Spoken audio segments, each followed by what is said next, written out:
Oh, there's a pretty one, Ulysses.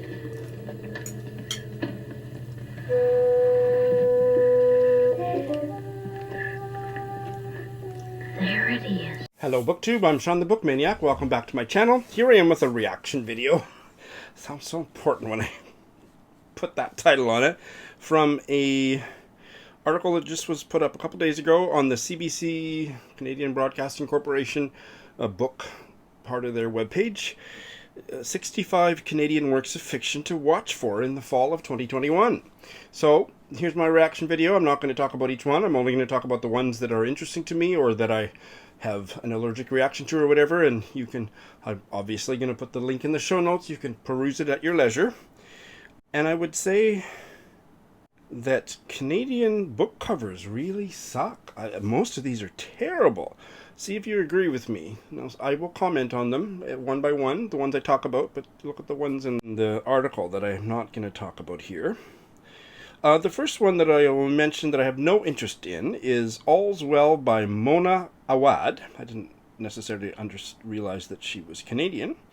Well, apparently she must have been born in Canada because she lives in Boston.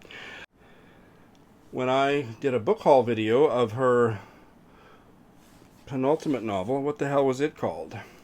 Bunny? And I read the first sentence or the first paragraph often when I do a book haul, and I hated it so much. It was so banal or juvenile or something that I got rid of it. I bailed because of the first sentence. So I think I'm turned off Ms. Awad for life, so I have no interest in even finding out what this one's about. I was very vaguely aware of this writer, Jordan Tannahill, and his new novel, just coming out any day now, is The Listeners. I don't hate that cover. It's not the best cover I've ever seen, but it's not terrible. And here's a picture of him. He's not very hard on the eyes either. And the protagonist here is a woman, Claire, she's in a small group spread across, I don't know, the city or the country, who can hear a low hum. So it's kind of like a tinnitus thing, but it's not tinnitus. I'm gonna guess. There's no reason for her to be hearing this, but it totally upsets her life, and she befriends one of her students who can also hear the hum, and the story goes from there. I'm not sure.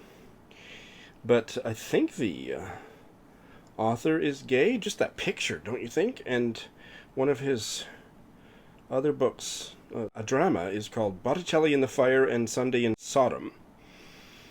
So I'm not going to investigate any further, but I'm assuming he's playing for my team. This one looks interesting, and I do quite like this cover. Undersong by Kathleen Winter, coming out in any day now. Well, when I say any day, I'm filming this on the 14th, so I should probably give the dates, because this is a historical novel based on the sister of William Wordsworth, Dorothy Wordsworth. She's in her 30s. She's lived an unconventional life as her brother's collaborator, and there's a man in the picture in the novel. I don't know if he's based on a real life person, but James Dixon. And that's maybe all I need to know. Kathleen Winter was born in the UK, lives in Montreal, after having lived in Newfoundland for many years. Her debut novel, Annabelle, was shortlisted for the Giller Prize, and I think that might have been just last year. No, it was actually 2011, and the protagonist is an intersex character. I have not read her. This one, except it's about I'm not interested in romantic poetry or any of the poet stuff, so I'm not sure. I'd have to find out how much of the awful poetry those romantic people wrote before I commit. This one looks really interesting. Probably Ruby by Lisa Bird Wilson. And Bird Wilson is a Saskatchewan Métis and Cree writer. And I like this cover too. It's about the protagonist, Ruby. She's placed in a foster home shortly after birth, and finally adopted by a less than desirable white couple, and the story goes from there. Spectacular by Zoe Whittall. It was supposed to come out August 24th, but I just did a bite-sized book chat with Lindy. You probably won't have seen it yet, but and it came out a couple weeks early, so she's already read it. I don't think it's for me, but she is a writer that many people love in the CanLit scene, and maybe I'll try this one. One of the main characters is touring in a band, and I hate anything about musicians or actors as characters in my fiction. No! But I think there's 2 or 3 generations of that family, going back to a Turkish refugee as the grandmother, I believe, Lindy said. Miriam Toews has a new novel coming out at the end of this month, and I've already pre-ordered my copy. Fight Night. The 9-year-old protagonist lives in Toronto with her pregnant mother, who is also caring for her elderly mother, so 3 generations. And I don't need to know a damn other thing about it. I can't wait to read it. I don't think I want to read this one, but this is a gay novel. I'm vaguely remember David Demchuk as being a gay writer that I don't know if I've ever read. Maybe a short story. He's had an anthology or something. Red X by David Demchuk. I don't like reading true crime novels or true crime nonfiction books. Not interested in crime, especially not murder stuff. No thank you. But this is based on a serial killer in the gay village of Toronto that was a true story just about 5 years ago or 10 years ago. 1 or 2 nonfiction books have come out, and he has written a novel about it. I don't want to read it. Maybe you do. Red X, coming out August 31st.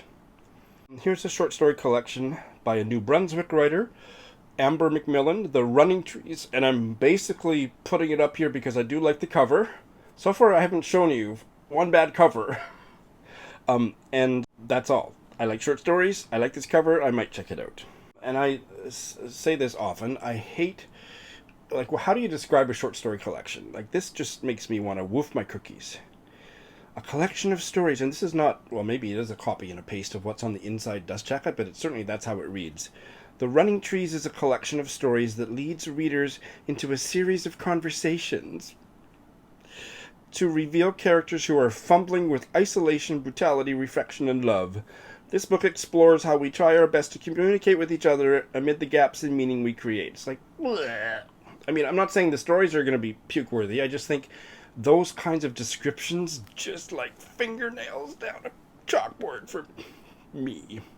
Now, this one has a lot of ghosts in it, but it's by a Métis and Quebecois writer, and I do like this cover. I think I'm going to have to edit out all my stuff about the shitty covers, or I'm kind of doing a cover by reaction video, like, it's only the ones whose covers I like that I think I want to read. You be the judge. Glorious Frazzled Beings by Angelique LaLonde. Coming out in early September. Short stories. Humans and more than human worlds come together in places we call home. A ghost tends to the family garden. A shape-shifting mother deals with complexities of love, and so on. So, but I'm interested in reading anything written by Métis or Indigenous writers. Cary Fagan has a new collection of short stories. I will read it someday, but I've already just recently acquired a backlisted book of his short stories. He is the author of The Student, which was one of my top reads last year. And he is a Jewish Canadian writer in Toronto, and this is called Great Adventures for the Faint of Heart. I don't love that cover. Here is a book. I'm not in love with the cover, but I don't hate it. What Storm, What Thunder by Miriam Chancy. Haitian-Canadian writer who I've never heard of, and this is set in the aftermath of the huge earthquake from, 10 years ago? I would probably want to do a page 112 test or Kindle preview or something, but I would like to know more about that. That's coming out in mid-September. Now, I like this cover, but I hated this woman's short story collection. And what is this? This is a novel. Tenderness by Alison MacLeod. I tried to read her All the Beloved Ghosts, and it was just awful. Didn't get very many stories in before I gave up. She has lived in Brighton for over 3 decades. Roz, do you know her? It's set in 1928, and it's based on D.H. Lawrence's life. So, no, I don't think I want to read it. Oh, and Jackie Kennedy is another character in another timeline. No, I will give it a miss, but some of you guys might be interested. I have never read anything by Ruth Ozeki, but it may be coming out. It seems to me I've heard people talking about it on BookTube, so maybe it's already out elsewhere, and I didn't know. Is she Canadian? Oh, I guess I kind of knew. She teaches creative writing at Smith College. Am I supposed to know where that is? Is that Toronto? Anyway, the Book of Form and Emptiness, about a young boy dealing with the aftermath of his father's death. She's supposed to be amazing. Most of my BookTube besties love her. I have one book, I don't remember which one, on my shelf, unread. It's coming out September 21st. Here is a work of transgender short stories, A Dream of a Woman by Casey Plett. I trust the CBC has done their due diligence, that Casey Plett uses her and she pronouns, and Casey Plett was born in Manitoba and lives in America now. I've never heard of this Hungarian-Canadian writer, but he has a short story collection. I don't hate this cover, I don't like it. Ghost Geographies by Tamas Dobozy. I like short stories and I'm interested in Hungarian literature. Oh, Lindy has told me I must read Dawn Dumont, and she's an Indigenous writer, Plains Cree writer, and she lives in Saskatoon. The Prairie Chicken Dance Tour. Well, I have to read it. It's about the trials and tribulations of a touring dance group. Right before a 15-day tour through Europe, all the performers in the Prairie Chicken Dance Troupe come down with the flu. And it goes from there. It sounds a little madcap, but I will, especially if I hear more about it, I would like to give it a try. Comes out in the end of September. I think this is one of the ones I'm most excited about. This is a novelist from the Innu Nation. The Innu Nation is also known as the Inuit, and they are the indigenous inhabitants of territory in the northeastern portion of what is now Quebec and some eastern parts of Labrador, Newfoundland, Labrador. And this is a novel from a writer from that nation. I've never heard of her, I've never heard of the book, and the book is, oh dear, Manikanetish by Naomi Fontaine. And the protagonist is a young Innu woman who returns to her home on Quebec's North Shore after 15 years of exile. Ends up being a teacher there, and the story goes from there. Very interesting. Katharina Vermette's new novel comes out at the end of September. I have already pre-ordered my copy, The Strangers. I loved her first novel, The Break, and I'm eagerly anticipating this one, me and Britta both.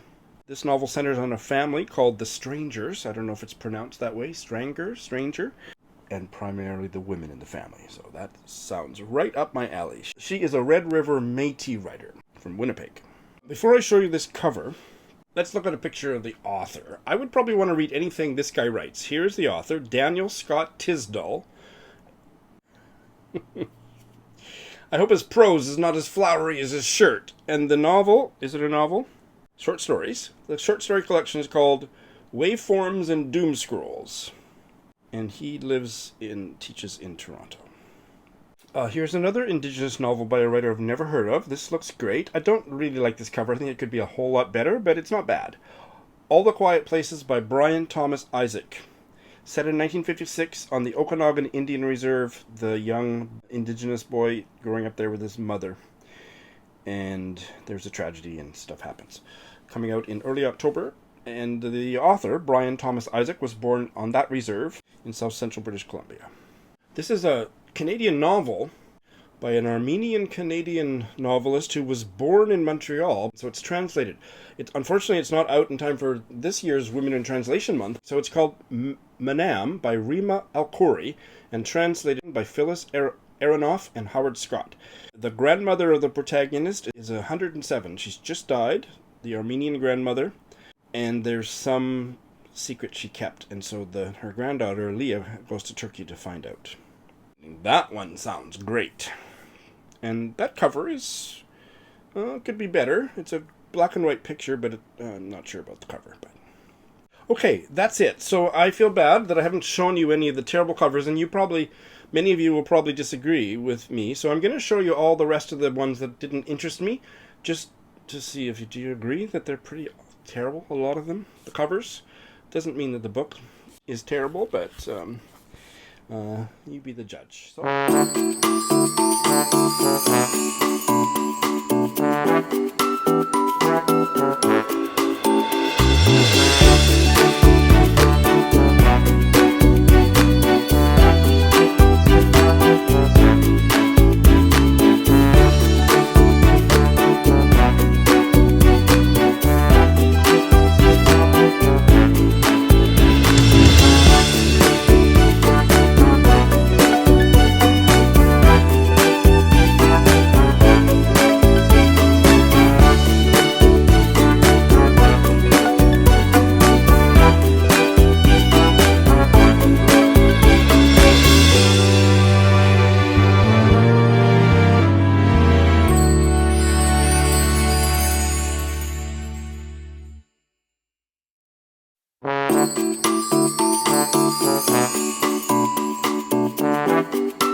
So, there's just some there that I'm quite looking forward to. I would be quite interested to hear if any of them jump out at you. Thanks for watching.